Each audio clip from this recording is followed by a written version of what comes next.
How long did the shoot process take? Maybe Lutza. Well, we covered that one season of 8 months, and we during that period we went like 10 times to the desert, and I think the total was 60 days of shooting, with a maximum of 9 or 10 days at a stretch. That was about what we could bear to be there at a stretch. Bear to be there meaning? Well, bear the heat, bear the food, bear the lack of toilet and possibilities to wash. We would get a bucket every 3-4 days to just, pour a little water. Otherwise, you'd be coated by this layer of sand and salt and sweat. everything. And sweat, Yeah. of course, yeah. Yeah. And it's shot over. Yeah, okay. And also, I also thought that it was also too much of a burden to stay for longer than Sure. 10 to 12 days. I think it's the maximum. Then, it was also a big burden on the family with 3 people extra over there. Yeah. No, and you have kept that distant ethnographic look, while filming, and you were never tempted to make any interviews. You just kept Never. it completely observational throughout. Never. Didn't even record them. No. Okay. No, not at all. Yeah. It was suggested to me that I should, and there were also suggestions that I should go back and interview them, but I couldn't imagine the film with interviews, so I never did it. Yeah. I'd like to talk to you, Lutz, about how you responded to the light, because, the light is what it is. It's really hard in the summer. And I think the opening shots pretty much set us up for, the landscape and what is, of course, you've shot at different times of day, twilight and those lovely golden hour shots. But that very, very hard, what we call top light, in that completely barren, colorless landscape. How do you respond to that as a cinematographer? Well, luckily enough, we did in that specific very harsh light, like noon light. We only shot basically the landscape shots when we did an excursion a little around the place where their salt pans were, in order to find the mirages.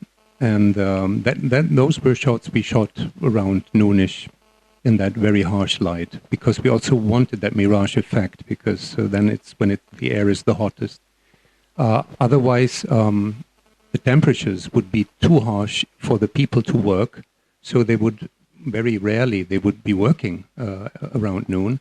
So they would rather start working before sunrise till like 10, maybe 11 in winter, and then just rest till 3 or 3:30.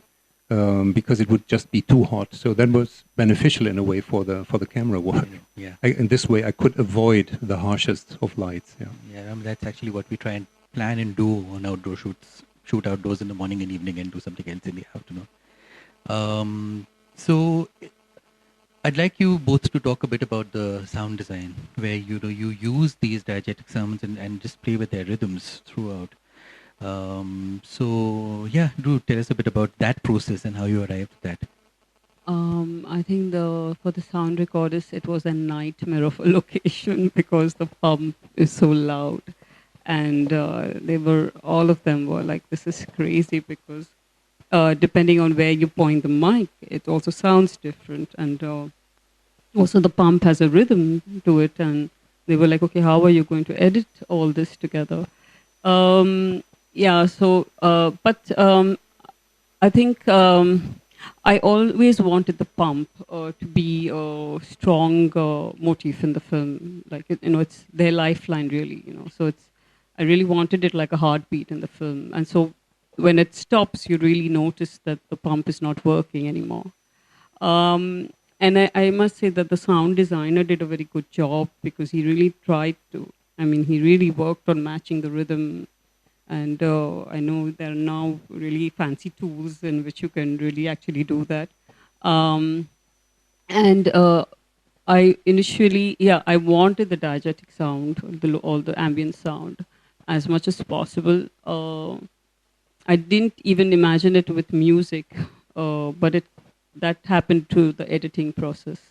And then we tried music, and it worked well. You have anything to say?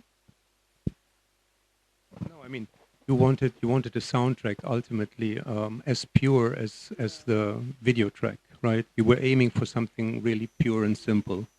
So what we had been striving for while shooting it, video-wise, but couldn't get perfectly in the audio while shooting.